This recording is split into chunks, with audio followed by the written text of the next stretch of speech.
Welcome back, slide rule fans. Thanks for being patient with me and getting up new videos.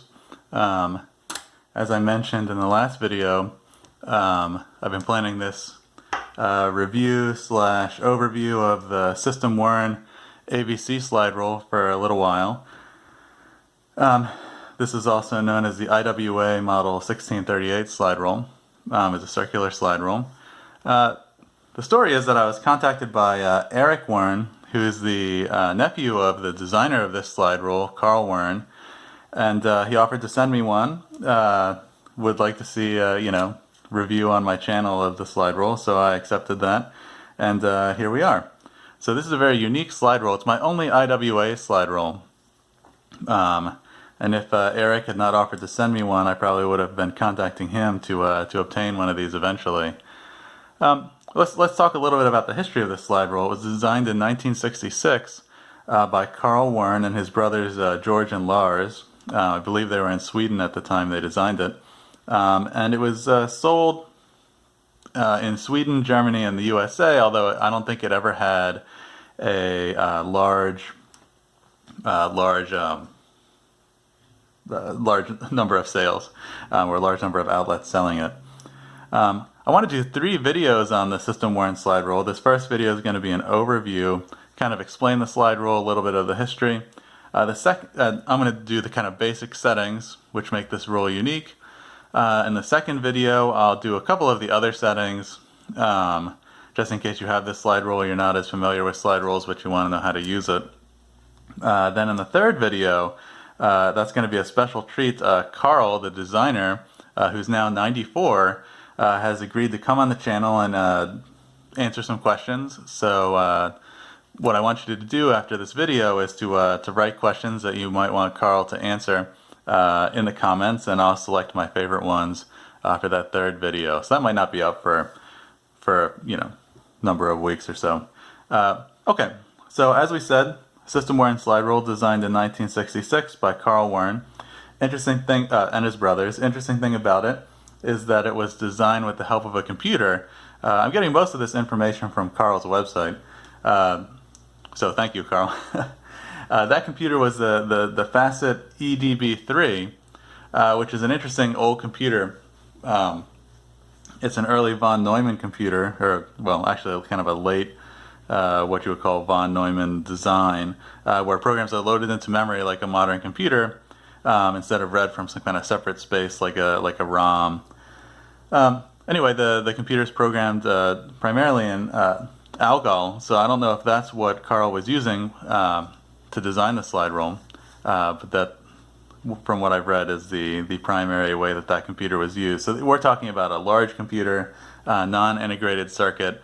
Think it was transistorized, but no ICs, so kind of a big old classic computer used to design this slide rule, which is kind of neat. So let's have a look.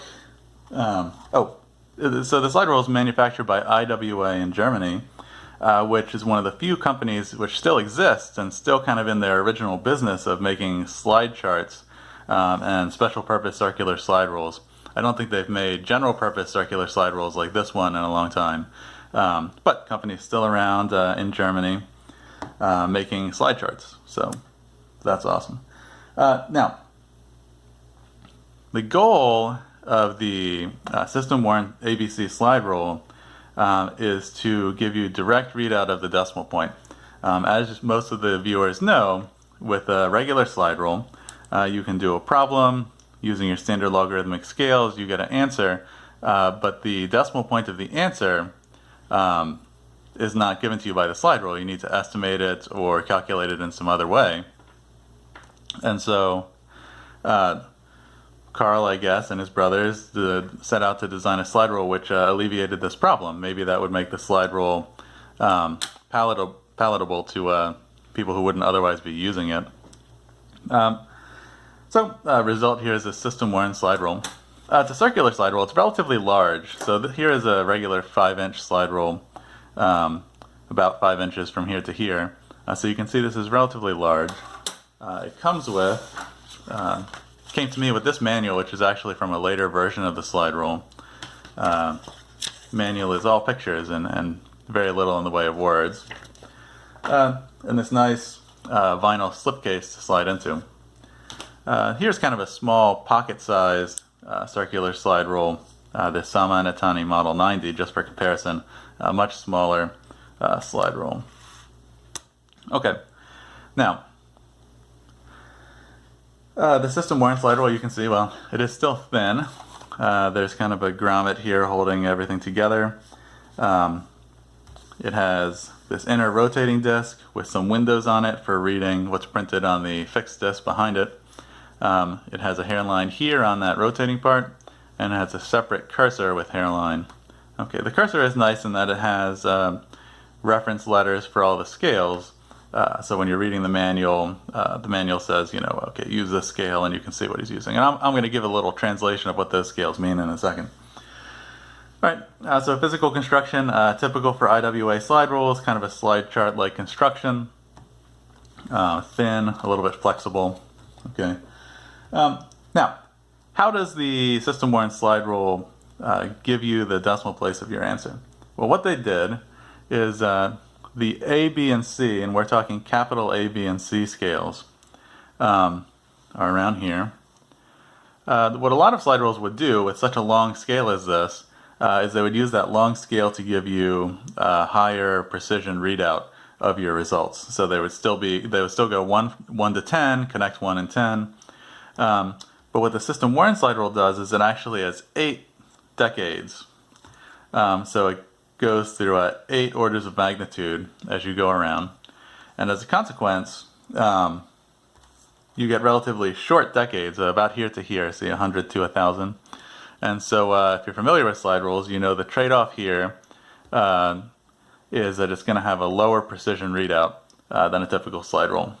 Similar to using the A or B scale on a slide rule like this. This is already a pocket slide rule, so the A and the B scales are shorter. And then the A and the B scales have 2 decades.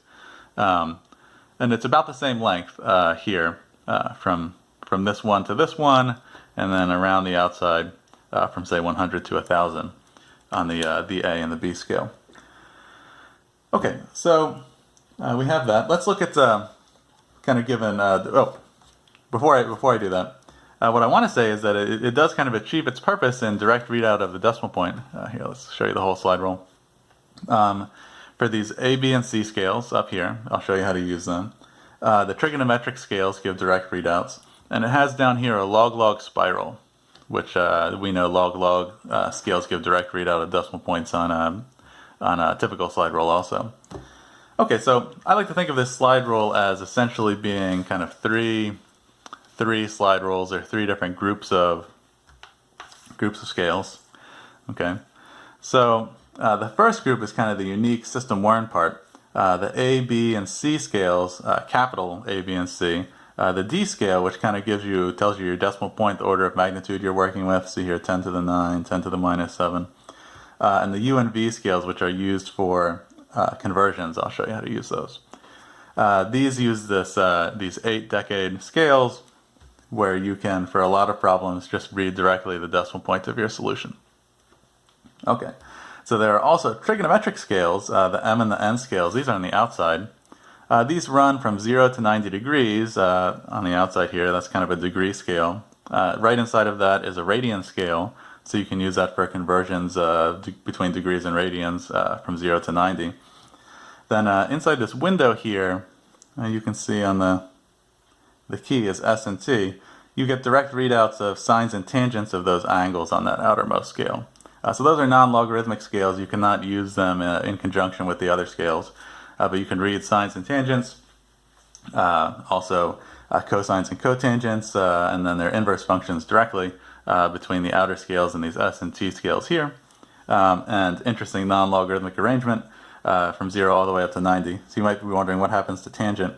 You can see the last mark on the tangent scale is 10, and of course you get the range of tangents from 10 as high as you want there between that mark and that mark. Okay. So that's a unique trig arrangement, but you're going to have to do a transfer to the logarithmic scales to do any further calculations besides direct readout. Now the third part of the slide rule, I'm going to call the standard slide rule part. this is mostly on the inside of the slide rule. So what you have here are scales labeled A, B, and C.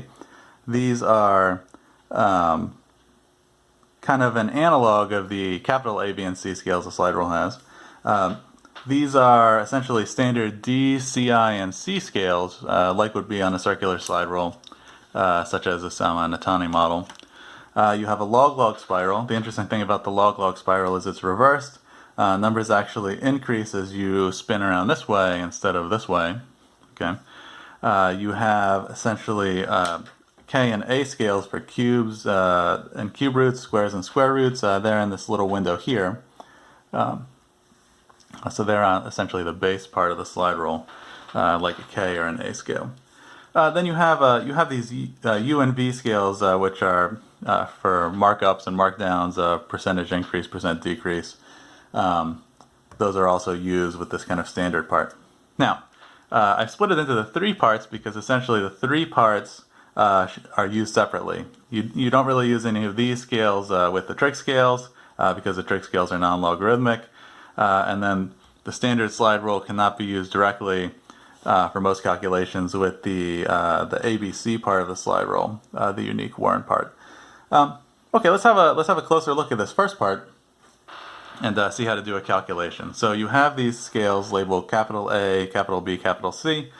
These are essentially D, CI, and C scales from a standard slide rule, with the exception, those are probably the main scales on a standard slide rule, with the exception that you have the 8 orders of magnitude. Okay? Otherwise, they're used pretty much the same. They have different names, which might confuse somebody who's coming from a standard slide rule. Okay.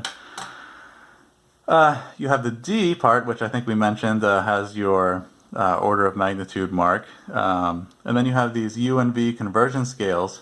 That's really talking about this little window here, and I'll show you how to use that. But that's used with the A and the C scales. Okay, so let's have a look. Let's say you want to do the calculation of 0.024 times 3500. What should that be? Let's first find the 0.024. You see that that's down here, so I'm going to rotate the rule. Okay. Then I'm going to set the cursor here to 0.024. You see out here.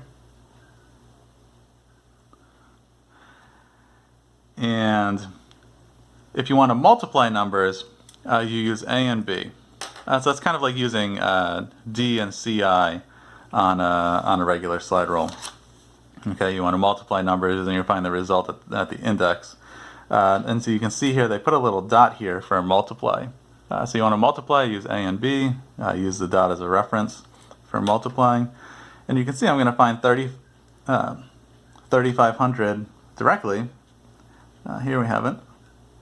And bring that under the hairline. I'm not going to find 3.5, I'm not going to find 350, I'm going to find 3,500 directly. Then I'll see result reads out here directly. Let's see, it looks like about 84. The second mark there, each mark being 2, so 84. And you can see that readout of 84, which I guess is upside down, has the correct decimal point. You don't have to go and reevaluate whether it should really be 84. It really is 84. Okay. Now, of course, there's a limitation to what you can get on scale. He's got 8 orders of magnitude, and you will occasionally go off scale. You'll have to adjust by a factor of 10 to the power 8. In the case that, in the sense that you go off scale out of the prescribed ranges that they've baked into it. Let's do a division. So let's try to do 635 divided by 73.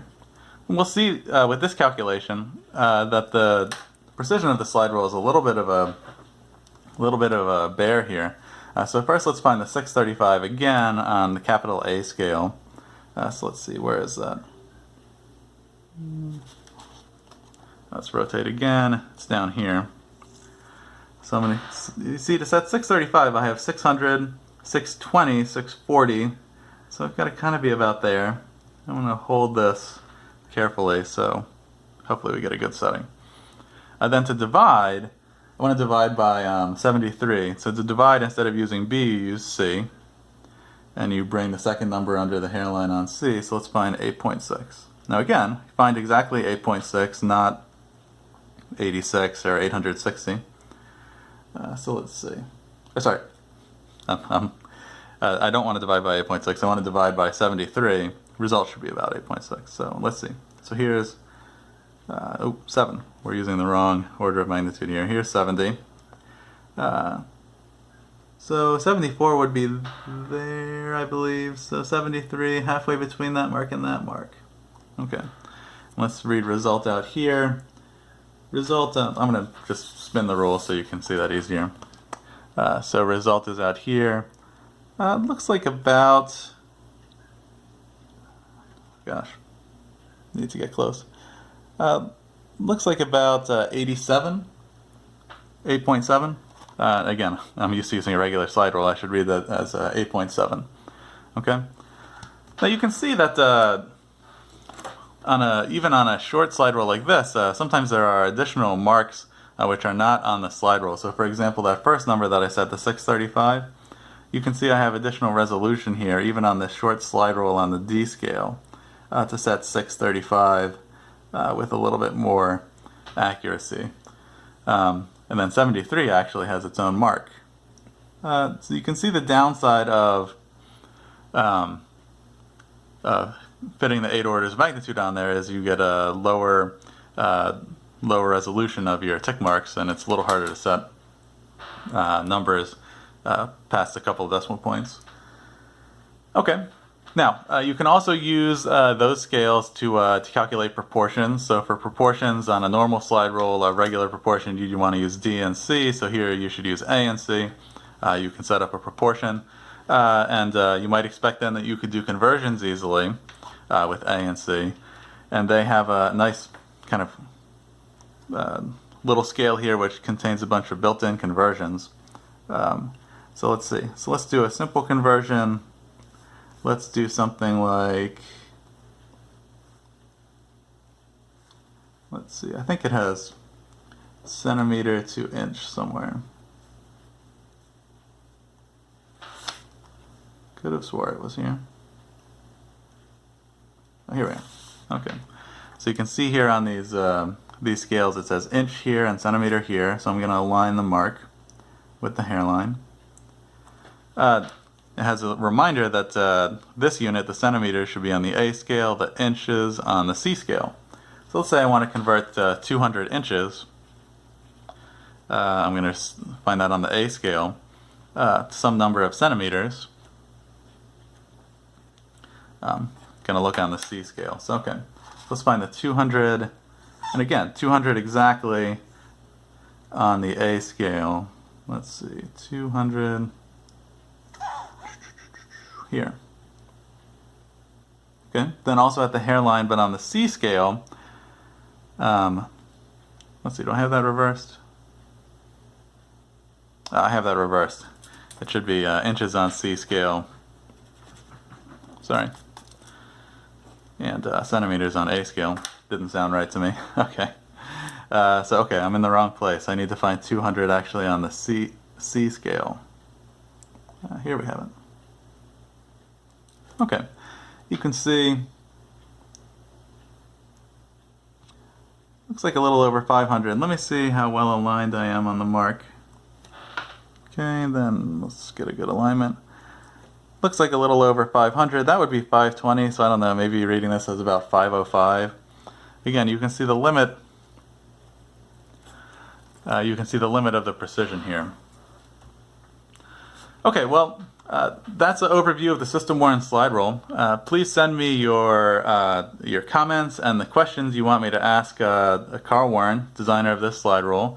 And that'll be up in the third video. I'll make a second video shortly showing you a few more calculations. Anyway, hope you enjoyed this overview of the System Wern slide rule. Unique for your collection, or if you have a hard time locating the decimal point when using the slide rule. This is a great collectible slide rule. You can still get them new from Eric. If Eric wants, I'll put his contact info in the description if you want to contact him about getting one of these slide rules. He still has a bunch of new old stock. So here we have it, the System Wern ABC slide rule. Also the IWA 1638. Quick note that there are a couple versions of this slide rule, at least two that you can get. One which says patent pending here, and one which just says patented, I think.